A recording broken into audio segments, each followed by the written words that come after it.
Nah, lalu setelah ruang lingkup, kita bicara definisi sekarang. Apa itu penggergajian kayu?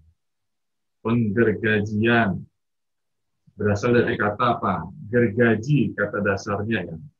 Lalu dikasih awalan ada imbuhan NG, imbuhan, cipaan NG, akhiran an. Kalau dalam bahasa Indonesia berarti ini menyatakan proses ya, penggergajian. Jadi proses menggergaji, itu penggergajian. Objeknya adalah kayu. Kita lihat definisinya sekarang.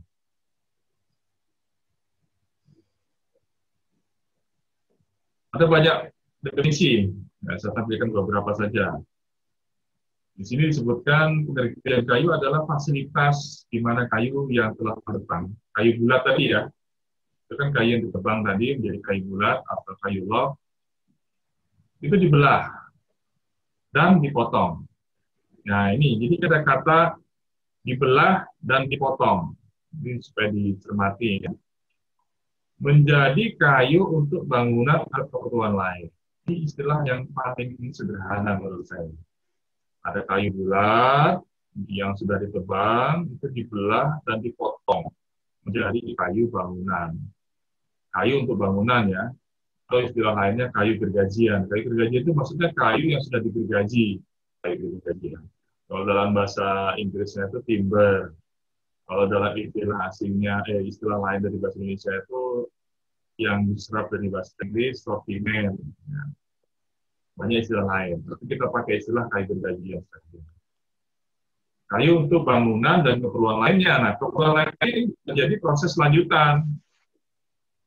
Nah, ini sifatnya masih setengah jadi di sini. Jadi produknya itu kayu yang setengah jadi karena perlu proses lanjutan untuk dijadikan barang jadi. Ya, itu definisi satu ini. Sebenarnya banyak juga definisi-definisi yang lain ya. Tapi tidak lepas dari kata-kata ini, dibelah dan dipotong menjadi kayu gergajian. Dibelah, dipotong menjadi kayu gergajian. Nah, bagi yang cowok-cowoknya mungkin sering ya, mungkin digaji kayu. Itu harusnya tahu. Maksudnya membelah kayu dan memotong kayu itu harusnya tahu. Ya tidak hanya cowoknya, yang cewek-cewek juga saya rasa harusnya tahu prinsip membelah dan memotong itu.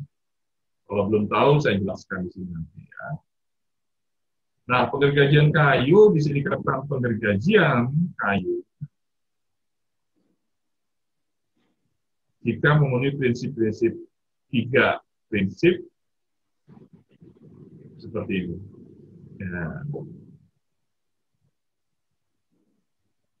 1, membelah, membagi atau membelah kayu log menjadi balok-balok atau kayu gergajian. Ini biasanya baloknya masih besar ya, atau kayu gergajian besar. Menggunakan apa? Ini mesin gergaji utama atau head saw.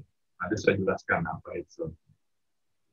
Kedua, membelah, masih membelah ya. Tadi kan membelah pertama, yang ini membelah kedua. Menurut lebar yang ditentukan, kalau tadi membelah biasanya membelah jadi 2 atau membelah jadi 4. Kalau yang kedua ini membelah menurut lebarnya dan juga membuang bagian kulitnya atau tepinya supaya siku. Nah, menggunakan mesin ini, mesin belah tepi atau edger saw. Ketiga, memotong ujung balok. Nah, ini baru. Jadi pertama membelah utama, bikin belah kedua. Yang ketiga memotong ujung balok melintang serat. Kalau memotong melintang serat, berarti kalau membelah itu sejajar dengan serat. Serat apa? Serat kayu. Nah, saya kembali ke 3 ini, memotong balok melintang serat untuk membuang cacat dan memperoleh ukuran yang diinginkan.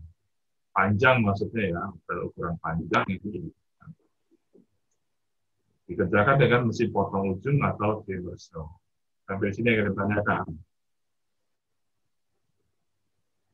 Biar lebih jelas, saya tampilkan gambarnya ya. Nah, ini adalah ilustrasi sederhana tentang sebuah pabrik penggergajian kayu. Sederhana ya. Dan itu memang harus memenuhi 3 prinsip tadi. Di manakah prinsip-prinsip itu diterapkan? Nih, saya lihatkan ya. Ini ada kayu bulat. Kelihatan ya, kayu bulat dimasukkan dari garis ini. Kemudian akan dibelah. Ini ada gambar circular saw. Jadi ini adalah gergaji pertama yang membelah. Ini gergaji besar. Nah, kebetulan dia menggunakan model seperti ini ya, seperti piringan sigi itu. Tapi pinggirnya ada gerigi-geriginya. Nah, ini pembelahan pertama. Prinsip pertama di sini. Kemudian menjadi balok-balok besar yang masih ada klipnya, bagian-bagian yang tidak siku. Nah, bagian-bagian tidak siku itu siku di sini.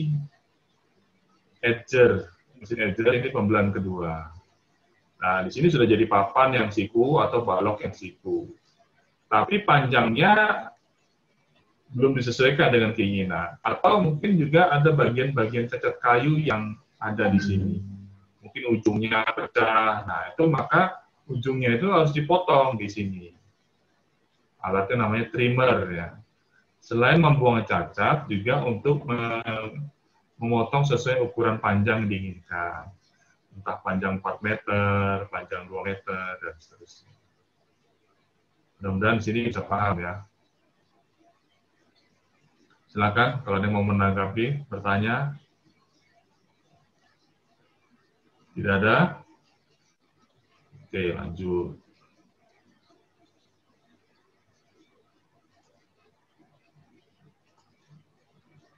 Nah, ini masih gambaran umum saja dulu ya. Penggergajian kayu itu didirikan tujuannya tentu tidak hanya untuk sehari dua hari. Kalau bisa sih bisa bertahun-tahun, bisa produksi terus ya. Maka banyak faktor yang bisa mendorong keberhasilan penggergajian kayu itu. Kita lihat apa saja itu. Ada 1, 2, 3, 4, 5, 6, 7, 8, 9. Minimal nanti kalian kalau ditanya di UTS bisa menyebutkan ya 1 sampai 9. Pertama, pemilihan lokasi. Menurut kalian sebaiknya penggergajian kayu ini diletakkan di mana? Apakah di kota atau di hutan? Siapa yang hutan, Pak. Hutan. Kenapa nggak di kota? Ribut soalnya, Pak.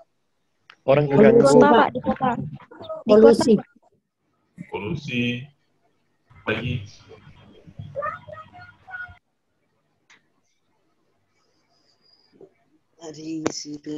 Dan jauh juga, Pak, dari bahan baku. Kan kalau di hutan langsung dari situ pohonnya. Oke, bagus ya. Tapi faktanya justru pabrik-pabrik kayu itu banyak di kota. Kalau saya jawab di kota, Pak. Maksud saya bukan di kota persis ya, tapi dekat dengan kota. Mungkin kalian kalau jalan-jalan ke dekat jembatan Mahulu sana, daerah Loluah, itu banyak pabrik kayu situ. Kemudian di sekitar tahun 2000 ke bawah, mungkin kalian belum lahir ya.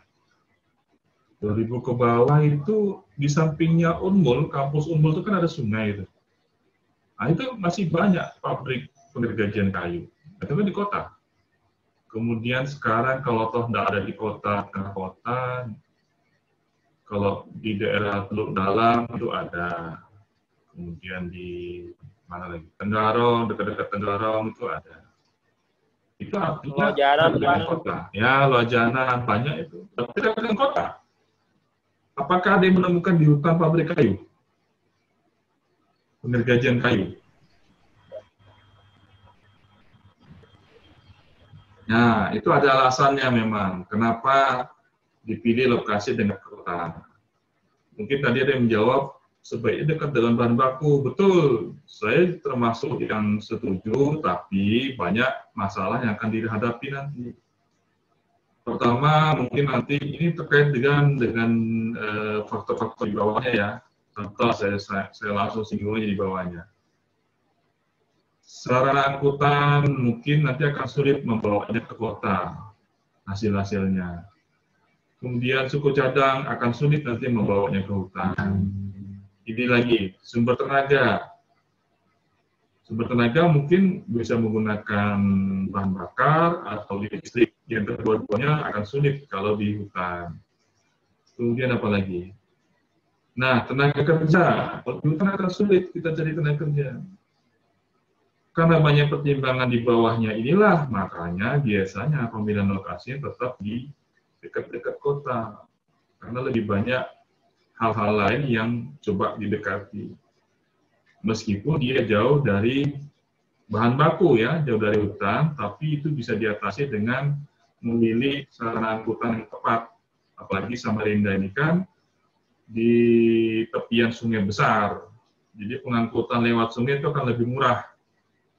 Makanya sering kalau kalian main-main di Loajanan sana, ada rumah di Loajanan, nah, itu banyak kayu-kayu yang masih ditaruh di sungai. Ya, coba nanti kalau pulang, kalau main-main di sekitar rumah itu lihat di tepian sungai di daerah Loajanan, di depan Sumalindo itu ada tumpukan kayu yang di sungai itu masih ada sekarang ya.